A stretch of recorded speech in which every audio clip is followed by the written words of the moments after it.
Olá, amigos do Negócios no Esporte. Estamos mais uma vez ao vivo aqui para falar com vocês. Eu já trago meu amigo Herbert Melo para fazer sua saudação. Olá, amigos telenautas. É um prazer estar aqui hoje com vocês mais uma vez. Gostaria também, Rodrigo, aproveitando e agradecer a audiência que a gente teve no último programa, a aceitação que a gente teve. Muito obrigado.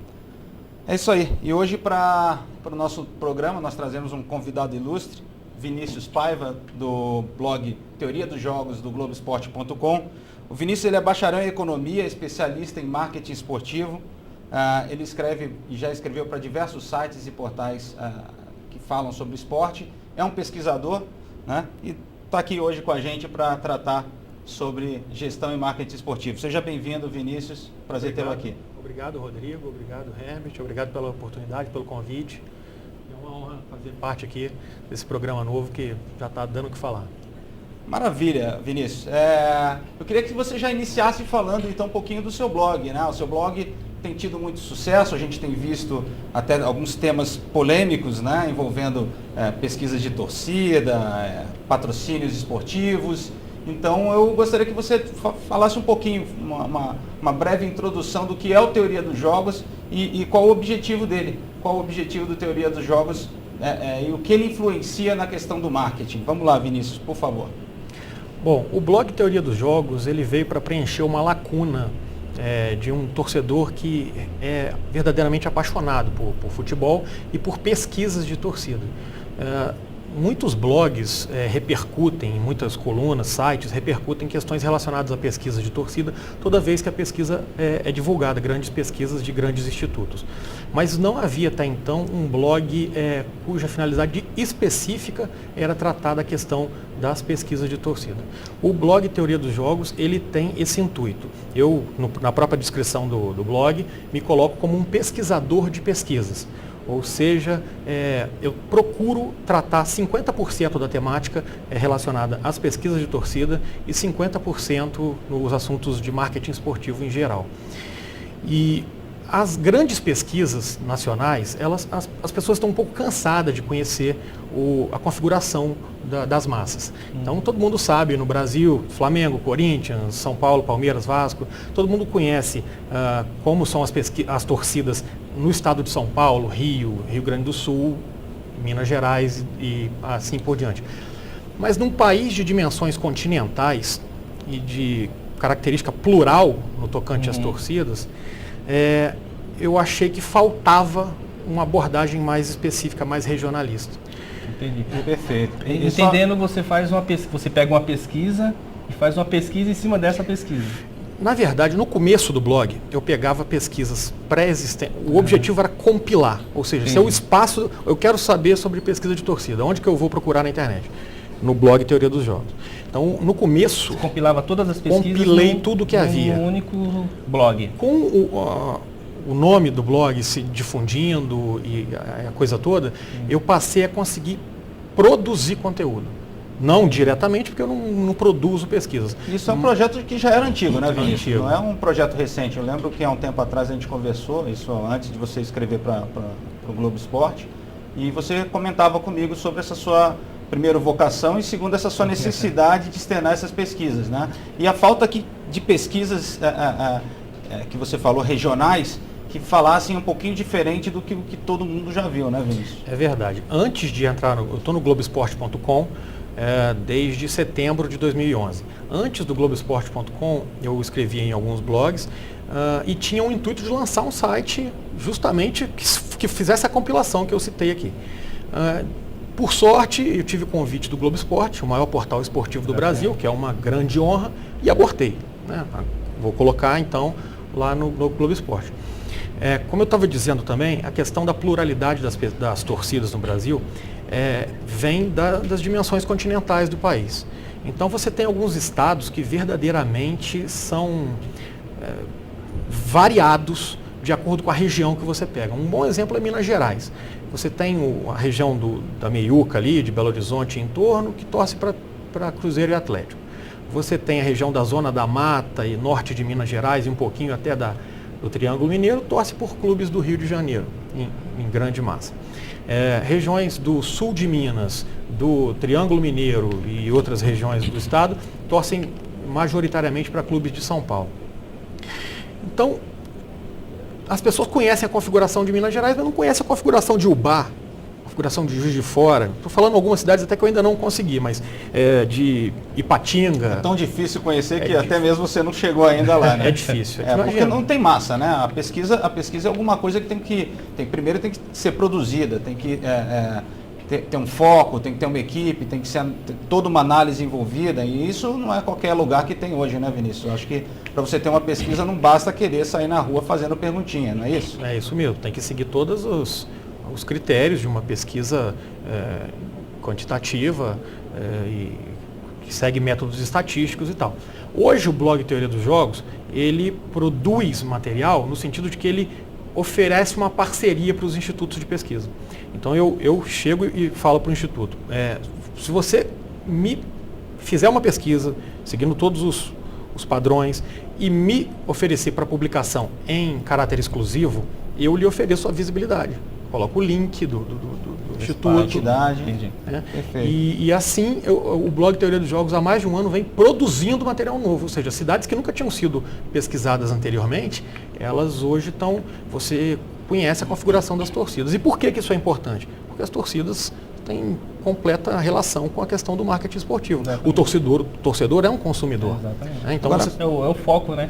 Mas aproveitando esse gancho, você falando de torcidas, recentemente na Sociedade Brasileira de Gestão e Marketing Esportivo, uma pesquisa feita, apontou que o torcedor ele escolhia o time através do convívio familiar, ou seja, se o pai é São Paulino, a mãe é São Paulina, enfim, saía da família, né? Seria, eu escolho meu time porque os meus pais são São Paulinos, ou meu pai ou minha mãe, enfim.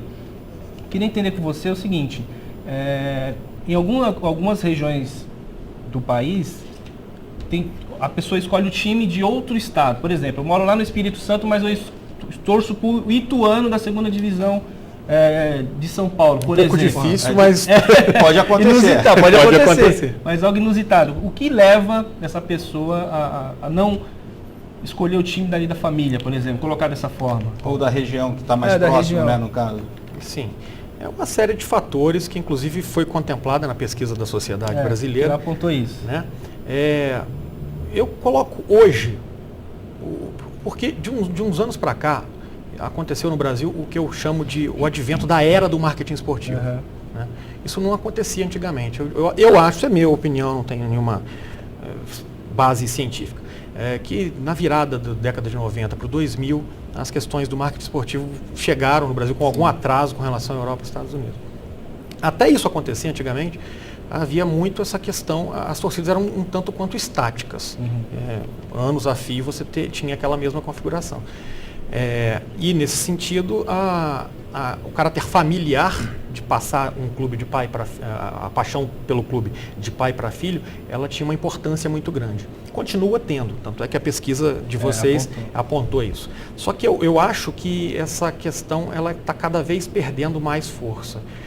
Tanto é que a média etária dos respondentes da pesquisa, como eu estava conversando com o Rodrigo antes, era na faixa de 30 anos de idade. Isso. Ou seja, você está falando de um consumidor, torcedor que começou ali na década de 70, 80, né? Então, hoje, com esse advento de novas mídias e com a chegada dessa era nova, eu acho que questões relacionadas à exposição em mídia, elas são muito importantes para fomentar uma torcida, gerar, alavancar. Não só isso, lógico. Então você tem a exposição em mídia, você tem a questão familiar, você tem a questão dos resultados esportivos, que estão relacionados, né? Quem tem resultados esportivos geralmente alavanca a sua exposição em mídia. E também uma coisa muito importante que hoje o Santos de Neymar vem conseguindo é isso, a presença de um ídolo, um grande ídolo, que faça diferença, que faça um pequeno torcedor realmente se espelhar nele como um modelo. Exatamente. Dentro dessa linha, né, o Herbert perguntou sobre as torcidas, né, mas há uma grande preocupação hoje no Brasil, e isso devia ocorrer com mais frequência, com a qualidade dessas pesquisas, porque tem muita pesquisa, tem muito instituto aí que andou comendo bola, né, e a gente sabe que isso termina influenciando negativamente o mercado da gestão e do marketing esportivo, com certeza. você causa algumas polêmicas, né? Como você vê essa questão dos institutos de pesquisa divulgarem pesquisas à torta direita sem uma necessidade de justificar, porque a pesquisa hoje simplesmente ela é jogada na mídia, né? Não há um critério, não se fala qual o tipo de pesquisa, se ela é censitária, como que ela foi feita, enfim.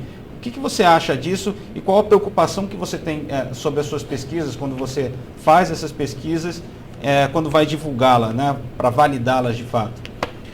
Eu encaro com pesar essa questão das pesquisas com pouca confiabilidade e eu procuro, quando recebo, discutir com os elaboradores e geralmente eu recebo o material completo e compilo, coloco só partes. Nas outras partes, eles explicam a metodologia, que geralmente é uma metodologia que se adequa à publicação num grande portal. Agora, realmente é uma pena que alguns institutos tenham critérios um tanto questionáveis, enviesados, pior ainda, viés supõe interesse, né? Então, eu procuro... Agora, uma questão, queria fazer um adendo quanto a isso, tão ruim quanto a má pesquisa é o mau jornalismo, porque os portais precisam ter um critério maior para divulgação desse tipo de coisa. E como você mesmo falou, as pesquisas estão sendo jogadas e dadas como verdades absolutas nos grandes portais. Perfeito. Você coloca e fala, é aquilo. A gente teve um caso recente, só para ilustrar, né, uma pesquisa do Datafolha sobre o tamanho das torcidas no país, onde apontaram Flamengo, Corinthians com empate técnico, né, e outros times com crescimentos, outros com um decrescimento, né, enorme sobre sua torcida, e foi notado um critério que normalmente não é adotado nas pesquisas, que é o de não utilizar casas decimais, né? Não utilizar casas decimais quando você está falando de é uma coisa, né? Também. Quando você arredonda falando de milhões, essa casa decimal pode fazer alguma diferença. Então, é mais ou menos isso, Vinícius? São esses critérios que eles têm que ser mais elaborados, tem que ter mais confiabilidade, mesmo nos institutos de maior peso. A gente tem hoje Ibope, Datafolha, enfim, Census, tem um monte de institutos aí que a gente sabe que tem bagagem para publicar uma pesquisa, mas que de vez em quando terminam escorregando e fazendo algum tipo de viés, né? Ou seja, jogando o resultado para onde ele bem entender.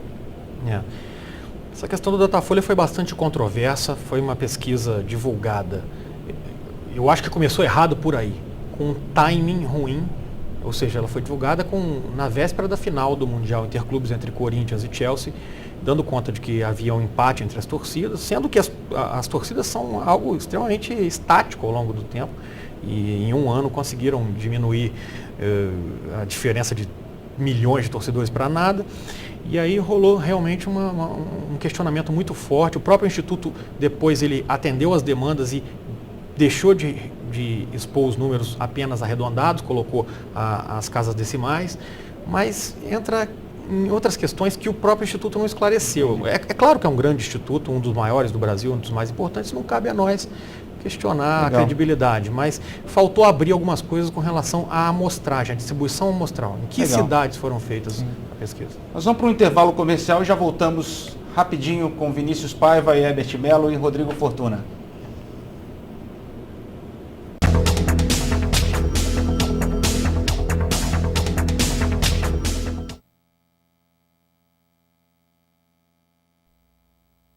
Ferramentas de um computador e eu consegui. A ajuda realmente vem da gente. O GS Saúde tem a ferramenta para qualquer pessoa que quer eliminar os seus quilos. O contador de pontos. O meu maior desejo é continuar a fazer minha manutenção direitinho e não voltar mais a excesso de peso.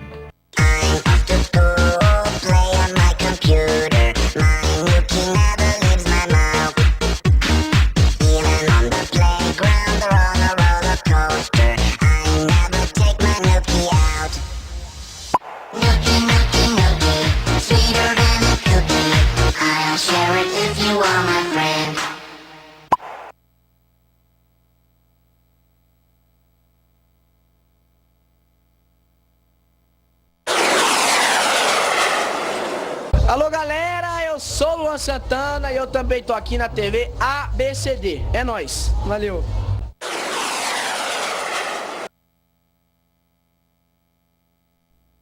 Eu não aprendi só a comer menos, mas eu aprendi a comer melhor. Quando entrei eu estava com 83 quilos. Fiquei esse período todo de gordinha, sempre me sentindo bem desleixada, não cuidava muito mais de mim, até pro meu marido, não me sentia mais uma mulher desejada, querida. Eu nunca podia escolher a roupa, né, que eu vestia, a roupa que eu escolhi, é que é o que tinha. Eu estava sentada ali na cama e meu marido fez um comentário, assim, né, oi amor, eu acho que tu deu uma engordadinha.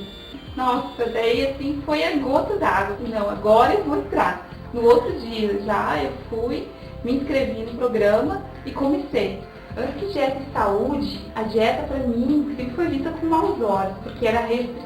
4 vezes por semana eu como doce, né? Eu como chocolatinho, bis. A reeducação alimentar te permite comer o que tu gosta, então tu não vai ter ataque de fúria de comida, e isso já tem mudado e refletido bastante na minha família. Meu marido também já perdeu uns quilos, assim. O contador de pontos, assim, para mim foi essencial. Não adiantava comer um sonho de valsa, que no lugar dele eu podia comer um sanduíche natural, praticamente. Para mim é essencial, eu todo dia passar na comunidade, é uma forma da gente se incentivar. Eu gosto muito de cozinhar. Mesmo alguma receita que eu vejo que não é light, eu tento adaptar, coloco no blog, para que todas as pessoas também possam utilizar. Não tem aspecto de light, simplesmente são saborosos. E hoje eu estou mais feliz, assim, consigo transmitir mais alegria, até conversar, me relacionar com as pessoas bem melhor agora. Chegar aqui foi uma grande vitória. Eu indico, né, obviamente indico dieta saúde para todas as pessoas. Além de ser acessível pelo fator internet, ele é acessível financeiramente. Estou assim, quase uma garota propaganda lá onde eu moro. Então persista, continue, porque dá bastante resultado.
A utilização ela é praticamente domínio público, basta acreditar a fonte, qualquer um pode utilizar a pesquisa. Exatamente. Então os alunos aqui, por exemplo, o Jurandir e o João Vitor da Anhanguera, que estão online aqui com a gente, adorando o programa, e mais 50 pessoas, eles podem se utilizar desses dados, bastando acreditar que tiraram a pesquisa do blog Teoria dos Jogos, do Vinícius Paiva, né, da Globo.com. É muito importante esse crédito, não vamos esquecer, hein, pessoal.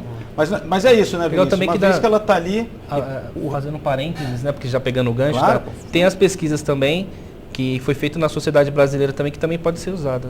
É isso aí, né? No site da Sociedade Brasileira de Gestão e Marketing Esportivo consta já os resultados da mais recente pesquisa sobre gestão e marketing no país, o perfil do consumidor de esporte no Brasil.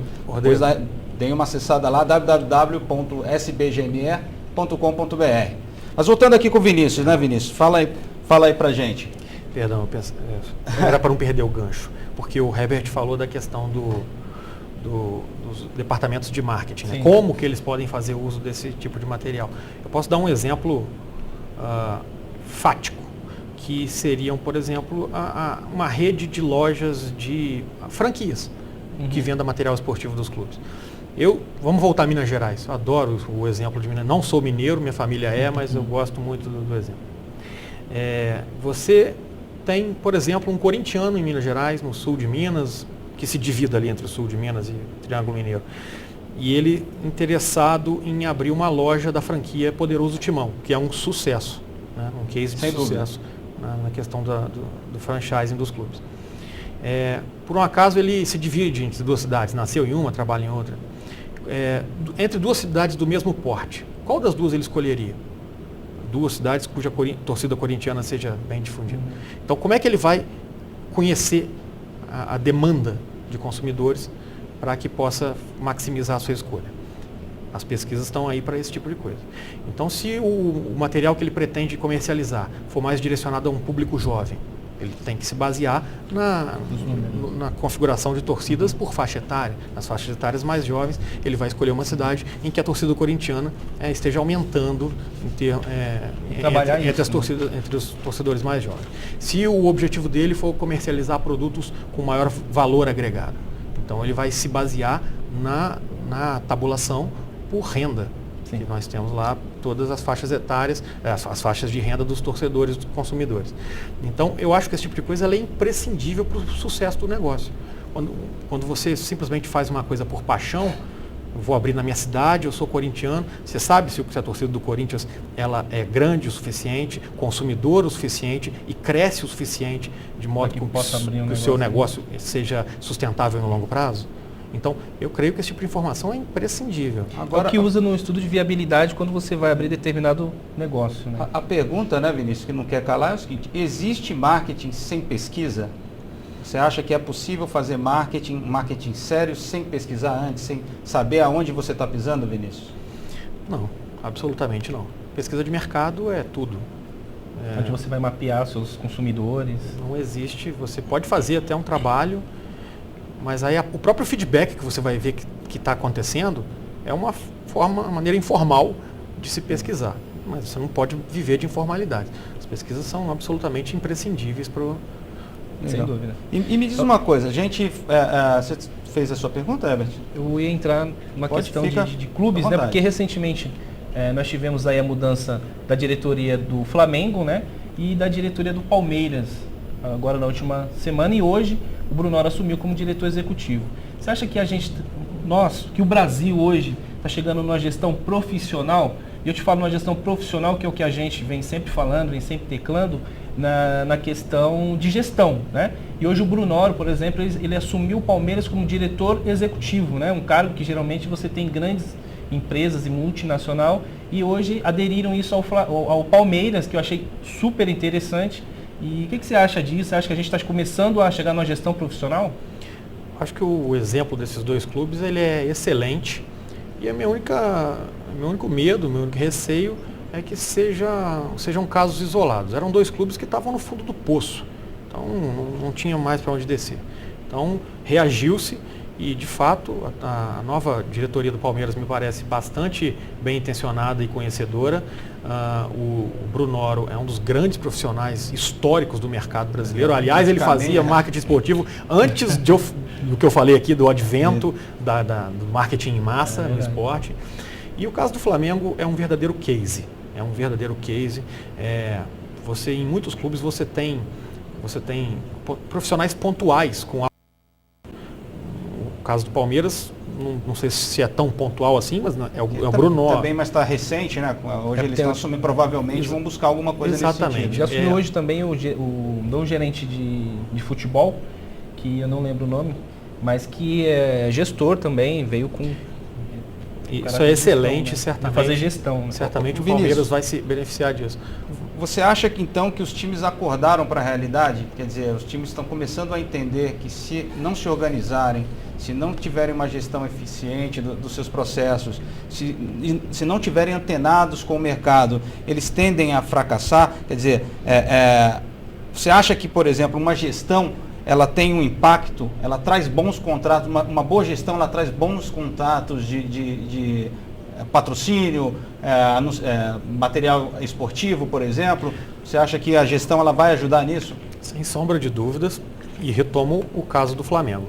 um clube cuja imagem vinha pulverizada no mercado por conta de uma gestão catastrófica, uma série de más gestões, a gente tem que fazer justiça, não é só uma questão pontual da ex-presidente Patrícia Morim, mas pontualmente a gestão dela foi muito ruim e o Flamengo nos últimos 2 anos passou 1 ano e meio sem patrocínio master, uma das principais marcas do futebol brasileiro e mundial.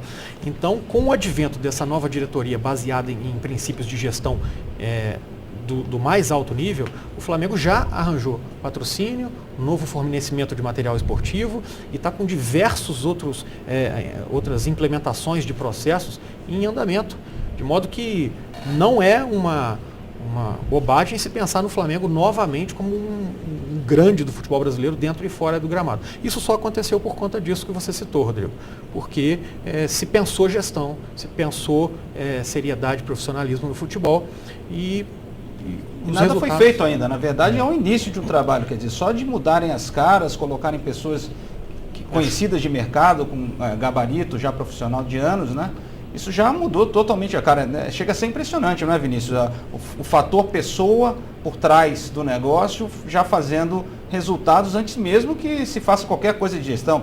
O Flamengo, que você citou aí agora, por exemplo, está numa fase de auditoria e somente daqui a 2 meses ainda eles vão saber qual o tamanho do buraco. E mesmo assim, uma Adidas está lá junto, a Peugeot, outras empresas estão se aproximando. Quer dizer, chega a ser impressionante, né, Vinícius? Só o fator gestão, mudança de caras já fazer esse efeito. O nome disso que aconteceu com o Flamengo e que eu acho que vai vir a acontecer com o Palmeiras também é choque de credibilidade. Né? Então, e eu atribuo méritos a esses 2 clubes porque eles colocaram grandíssimos gestores na administração direta do clube, ou seja, é porque muitos clubes historicamente já tiveram um background muito grande, ou seja, o gestor imediato era uma pessoa do mercado com conhecimentos medianos, mas por trás havia grandes empresários, havia pessoas com poder de influência e aquela coisa toda. Flamengo e Palmeiras não, eles estão colocando os grandes na administração direta. Você vai bater na porta ali ao lado do presidente e na sala da diretoria de marketing. Vai passar o chapéu para pegar patrocínio. Vai passar também o presidente da Sky, no caso do Flamengo, é o diretor, é o vice-presidente de marketing. O presidente da Sky e tantos outros grandes. Direta. Então está ali na sala lá. E qual a sua impressão? Qual a participação que você acha que, por exemplo, o Corinthians, os resultados que o Corinthians obteve de algum tempo para cá, logo o Corinthians desceu para a Série B, voltou forte, conquistou títulos, foi ao Campeonato Mundial da FIFA e ganhou o título. Qual você acha que foi a importância do Corinthians dentro dessa transformação? Porque parece aquela coisa, não, ninguém faz, eu não vou fazer. Mas a partir do momento que alguém chegou lá, ou chegou muito próximo, ou está num caminho certo, está fazendo, eu vou fazer também. Qual a importância que você acha que teve o Corinthians nesse crescimento, nessa questão da gestão? Imprescindível. Se hoje a gente fala em Palmeiras e Flamengo tentando se reerguer e gerar um choque de credibilidade, tenha certeza que está todo mundo olhando para o alto e vendo o Corinthians, como o caso, o clube a ser alcançado. De meados de 2007, 2008, após o rebaixamento, o clube se reestruturou. Ou seja, a minha preocupação é essa. Quando o time está mal, muito mal, rebaixamento, toda aquela confusão. Todo o drama que envolve o rebaixamento. O clube vai lá e se organiza. E isso o Corinthians fez. E isso veio o Ronaldo, mudou a imagem do clube no mercado, alavancou receitas. Hoje o Corinthians é líder em faturamento de patrocínio na camisa, briga pela liderança ali no fornecimento de material esportivo, é o clube de maior exposição em mídia, até pela sua colossal torcida cada vez mais espalhada Brasil afora, e isso o blog Teoria dos Jogos pode confirmar. Mas o Corinthians, ele simplesmente se tornou o principal clube a gerar receitas nesse sentido, por ter percebido antes dos outros, ou talvez antes de alguns, né? O São Paulo já vinha muito bem nesse sentido. Mas a minha preocupação é, clubes que vão mal se reestruturam. Mas não era para ser necessário que isso acontecesse, um rebaixamento, uma pulverização de imagem, como eu citei aqui. Então eu gostaria que todos, de fato, enxergassem que o amadorismo não é um modelo a ser seguido mais no futebol brasileiro. Não dá para um clube ter muito cacique para pouco índio Muita política envolvida. Muita né, política Vinícius? envolvida Muita política. E pouca gestão. Clubes são empresas que faturam hoje na casa de 300 milhões de reais. É inaceitável que recursos nessa monta estejam na mão de pessoas que não têm gabarito para tal. A gente ainda, os clubes brasileiros ainda são amadores, né? Então a gente tem esse exemplo do Flamengo, a gente tem um exemplo também desse modelo de gestão que aconteceu também no Santos no ano passado, né? Com a chegada do novo presidente do Santos, que ele trouxe vários empresários também. Luiz Álvaro de Oliveira. Luiz Álvaro, ele trouxe o Dória, também está por trás. É bom né, acreditar o São Paulo também. Na verdade, o São Paulo ele é um clube que cresceu muito nos últimos 10 anos e teve uma excelente gestão, tem uma gestão muito próxima do que se espera de um clube, com um estádio, com atividades. A gente recebeu no último programa o Pedro Mascarenhas, que falou sobre a gestão de arenas, né? E salientou isso, que o Morumbi é o único estádio hoje no Brasil que tem atividades extra jogos, né? Dias que não tem jogos, eles terminam fazendo outras atividades. Então, o São Paulo, o Grêmio vem melhorando. Eu acho que está virando uma tendência. O Internacional é outra referência. Que é uma referência em um programa de marketing fantástico, que é o sócio-torcedor. Quer dizer, eu acho que eles têm mais torcedor do que lugar no estádio, né? Eles tiveram que deixar de comercializar a modalidade do sócio-torcedor deles, que dava acesso irrestrito ao estádio. Porque passou a quantidade de sócios, foi maior do que... Vai ter que fazer uma arena beliche para os torcedores do Mas isso Internacional. É muito bom, porque assim, a gente tinha como referência de gestão o São Paulo e o Internacional. E hoje a gente está falando de Santos, nós estamos falando de Flamengo, de Palmeiras. Então a tendência realmente é que os clubes... E ainda assim, né, a gente no último levantamento lá, o Brasil ainda está cerca de 10 anos atrás do marketing do Manchester United, do Barcelona, por exemplo, Real Madrid. Ou seja, a gente tem muito caminho para galgar, né? E eu queria já emendar nessa questão, você falou do crescimento da torcida do Corinthians fora do estado, né, da pulverização da torcida em território nacional. E qual a relação que você acha que as transmissões dos jogos têm nesse crescimento das torcidas? É muito importante, especialmente nas faixas mais jovens e mais antenadas em mídias alternativas e mídias como essa é muito importante. Então a transmissão, o televisionamento é um elemento que gera um ciclo virtuoso para o clube. O clube que mais tem, um clube que tem muitas partidas televisionadas, mais do que os seus concorrentes, ele por consequência tem maior exposição. Então ele vai conseguir maiores patrocínios, um melhor fornecimento de material esportivo, porque tem o viés de patrocínio nisso também. Ele vai ter mais recursos para investir no clube, no time.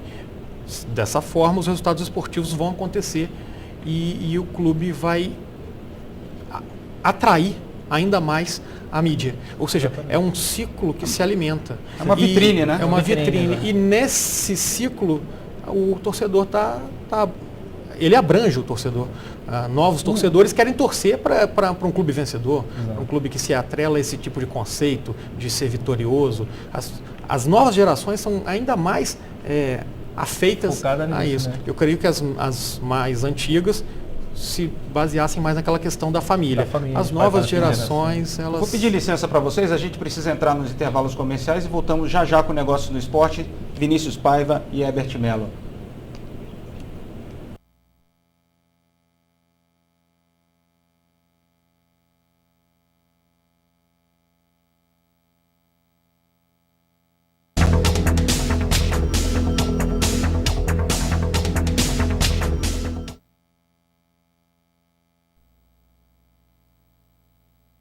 Do Ruge Ramos, em um prédio com mais de 5.000 metros quadrados de área construída, em 8 andares projetados especialmente para ministrar o melhor do ensino.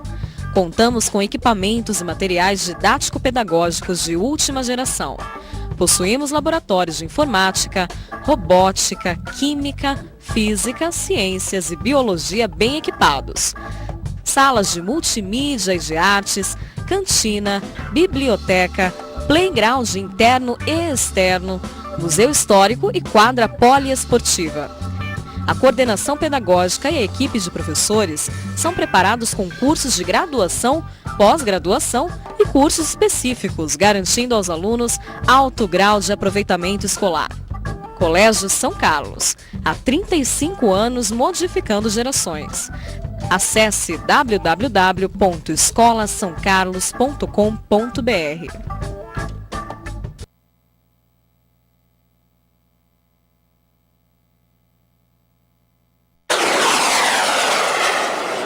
Olá, minha gente, aqui é o Milton Neves, cidadão andreense, um grande abraço para vocês. O Milton Neves adora vocês e eu também vejo a programação esportiva da TV ABCD.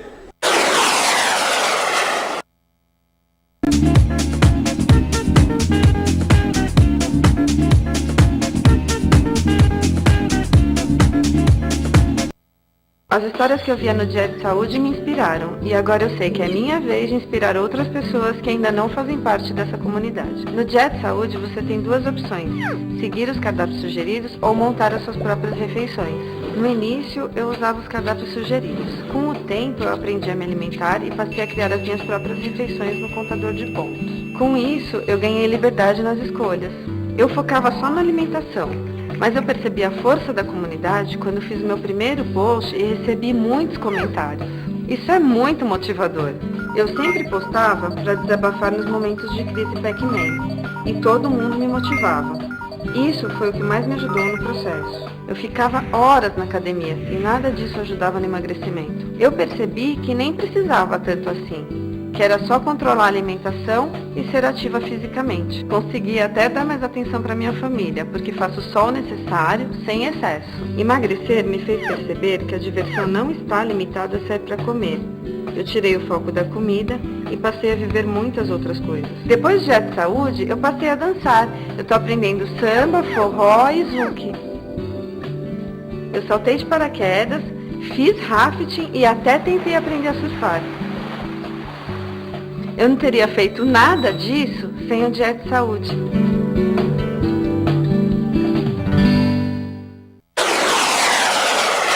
Eu, Natália Guimarães, também estou na TV ABCD.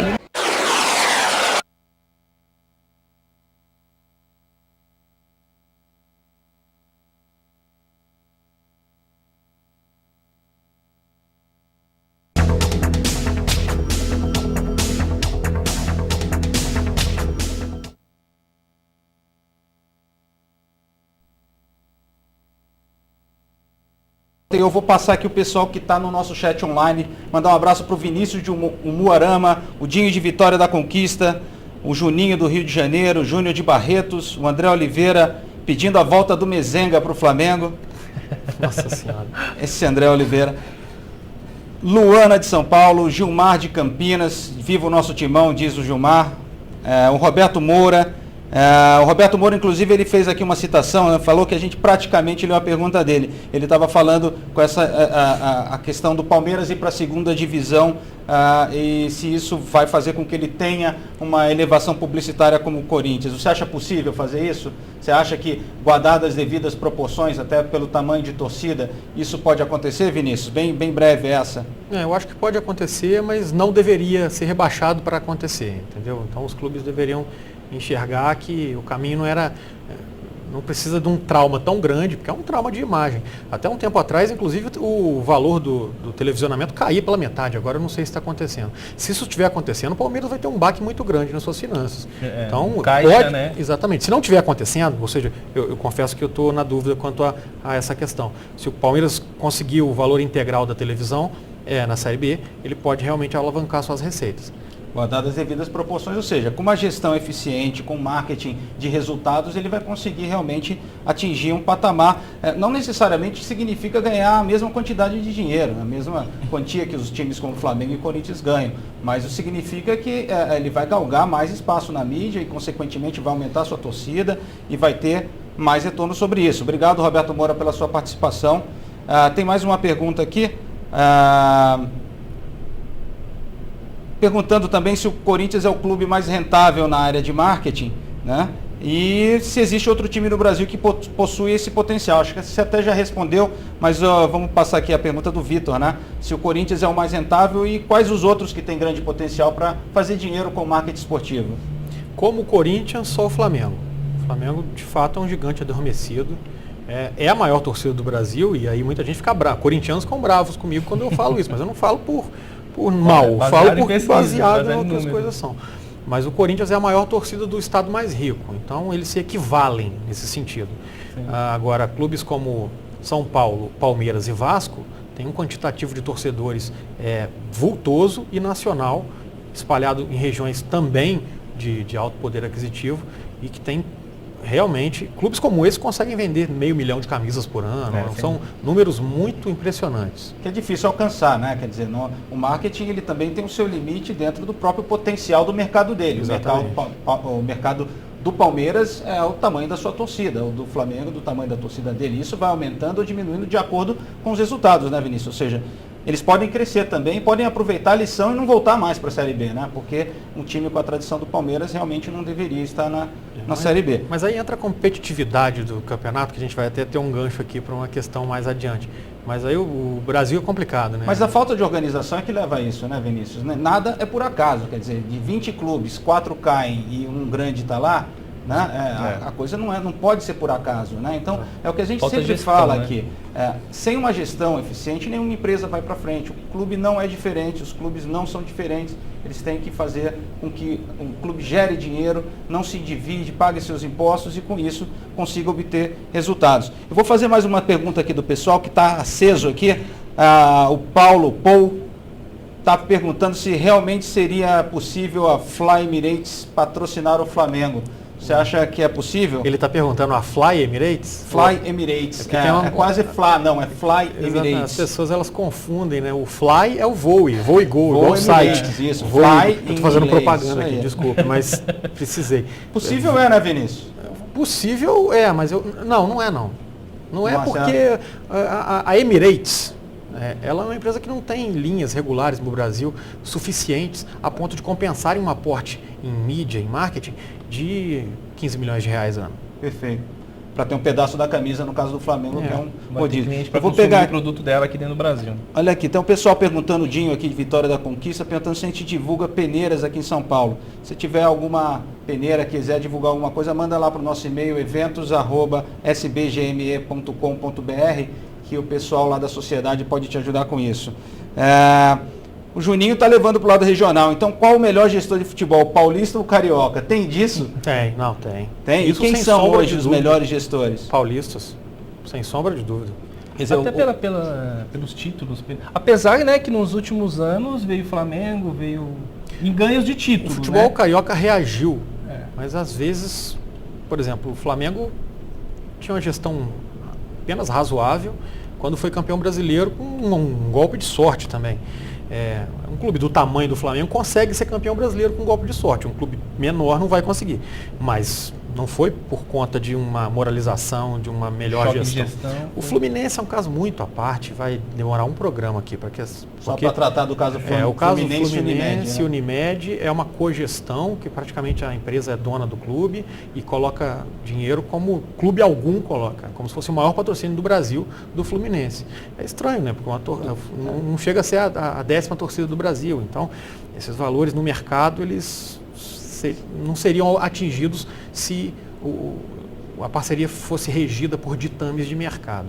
Mas o Fluminense é riquíssimo e assim é bicampeão brasileiro. Pelo menos está riquíssimo por enquanto, né? Está riquíssimo, é excelente colocação. Eu queria aqui, quem está mandando um abraço para você, Vinícius, é a Poliana, ela está perguntando se existem mulheres no espaço do marketing esportivo. Hoje já tem bastante mulher trabalhando com marketing esportivo. Até no jornalismo esportivo, né, as mulheres vêm tomando o lugar dos homens lá. E dentro dos cursos, né, de pós-graduação, a gente viu muitas mulheres também no último fórum internacional que a SBGME fez, né? Teve muitas mulheres também, então... Quase 40% do público era feminino. Ou seja, meninos é um bom mercado para se trabalhar. Deixa eu ver quem mais tem uma pergunta aqui.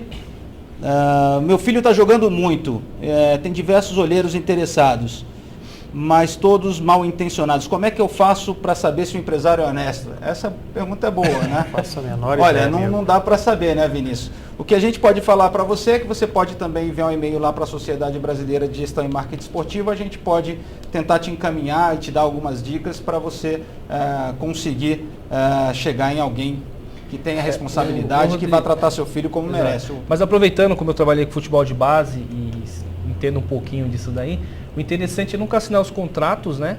A gente vê, eu vi no tempo que a gente trabalhou com futebol, muito contrato, o pai chega, assina um contrato com o menino que o empresário, o suposto empresário, não dá nenhuma, não leva para clube, não faz nada. Ele só quer o contrato assinado, caso esse menino venha a estourar no futebol, ele tem aquele papel no bolso. Então prestar muita atenção ao assinar um contrato, né?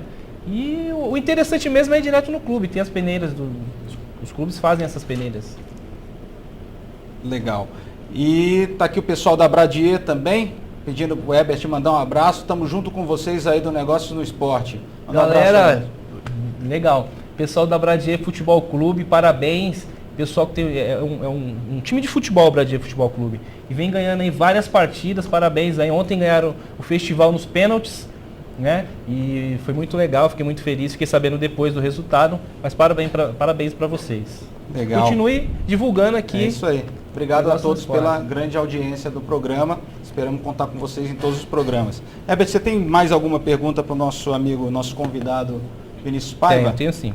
Rodrigo, recentemente você esteve na... É Vinícius. Rodrigo tá Vinícius, perdão. Vinícius, recentemente você esteve na Eurocopa, né? E eu queria saber de você, com a visão de um economista, né, e um profissional do marketing esportivo, com a visão que você teve lá fora, você acredita que nós estamos preparados para os grandes eventos? Você acredita que a gente consegue chegar, por exemplo, no Campeonato Brasileiro, ser um mega evento? Nós deveríamos poder chegar a um nível aceitável, mas infelizmente aí entra questões públicas, governamentais. O Brasil parece ter pouco interesse político em fazer acontecer as coisas. O projeto era ótimo, mas sempre... No papel era bonito. No papel era lindo e não tem nem 40%, 30% das obras de infraestrutura, que são ainda mais importantes que os estádios. Então, eu lamento por essas coisas, porque eu sou um entusiasta dos grandes eventos. Eu torci para o Brasil receber a Copa do Mundo, eu torci para o Rio de Janeiro receber as Olimpíadas. Eu acho que o país pode se transformar assim. Aliás, é importante que se faça justiça. O Brasil vai mal em termos de Copa do Mundo, inclusive o Rio de Janeiro. O Rio de Janeiro vai muito bem em termos de Olimpíada. O Rio está se preparando para a Olimpíada. Uma pena que haja uma Copa 2 anos antes e que não esteja se preparando adequadamente. O Rio de Janeiro vai se modificar em termos de locomoção de uma maneira sem precedentes, com interconexão entre BRT, VLT, metrô e outros meios de transporte. Então, o Rio de Janeiro pode ser o exemplo que o Brasil precisava 2 anos antes. Isso é que é engraçado. É interessante. De infraestrutura, né? E você, assim, com o que você viu lá, o que mais te deixou impressionado na Europa em relação à organização dos eventos? Quer dizer, como é que foi a facilidade para a compra de ingresso, como que foi a sua entrada no estádio, como você chegou no estádio, transporte, hospedagem, o público, como se comporta? Porque também não adianta nada ter infraestrutura e não ter a cultura, não ter educação. Não é isso, Vinícius? O que você viu que mais te saltou aos olhos e que você acha que deveria servir de exemplo e que você possa passar para a gente aí? Nem todo mundo teve essa oportunidade ou tem essa oportunidade de ir a um evento na Europa, né? Eu queria que você passasse para a gente um pouco da sua experiência pessoal, né? Deixando um pouquinho até de lado, mas o que você viu e o que te saltou aos olhos. Olha, a questão é que essa Eurocopa ela foi diferente de tudo. Ela foi no leste europeu, em países da fronteira antiga soviética, né? Então, foi uma Eurocopa bastante diferente do que se costuma verificar na Europa. Então, talvez as coisas boas que eu traga sejam coisas que no Brasil também vai haver. Questões relacionadas à urbanidade do povo, no trato com o estrangeiro, a felicidade de estar recebendo aquele evento e fazer uma mobilização civil em prol daquilo acontecer. E especificamente na Polônia, que foi a Eurocopa aconteceu em coautoria entre Polônia e Ucrânia em 2012. Especificamente na Polônia as coisas funcionam mais. É um país que faz divisa com a Alemanha, um país em que as coisas são bem organizadas. É mais próximo ao euro, na verdade. Mas eu vi confusão, eu vi, especialmente na Ucrânia, o estádio era muito bonito, mas não era tão confortável. As cadeiras, mal se conseguia sentar sem incomodar a pessoa ao lado. Pegar cerveja, refrigerante, bebida, comida no intervalo ou antes do jogo era um parto, igualzinho no Brasil. Então foi realmente, eu tive experiências positivas e negativas. E na Ucrânia e na Polônia aconteceu aquela questão do choque, o confrontamento entre torcedores poloneses e russos, que tem uma rivalidade que exacerba a questão esportiva. Então, aconteceu confusão, quebra-quebra, até dei uma filmada nisso. Teve de tudo. Foi uma Eurocopa bem brasileira. Ah, legal. É bom a gente saber que tem de tudo em todo lugar, mas a gente precisa fazer a nossa parte. O Vinícius falou, os estádios provavelmente é o que menos vai preocupar, mas tem hotelaria, transporte, tem tudo. Até aproveitando o gancho, Vinícius, eu queria pedir as suas palavras finais, que queria que você deixasse os seus contatos aí do blog, seu endereço do blog, seu e-mail. Fica à vontade, esse espaço é seu para você divulgar o seu trabalho.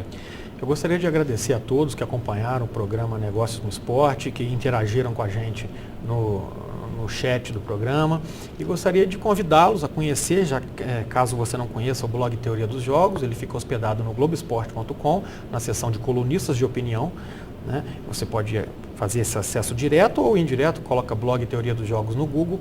No Twitter eu interajo bastante.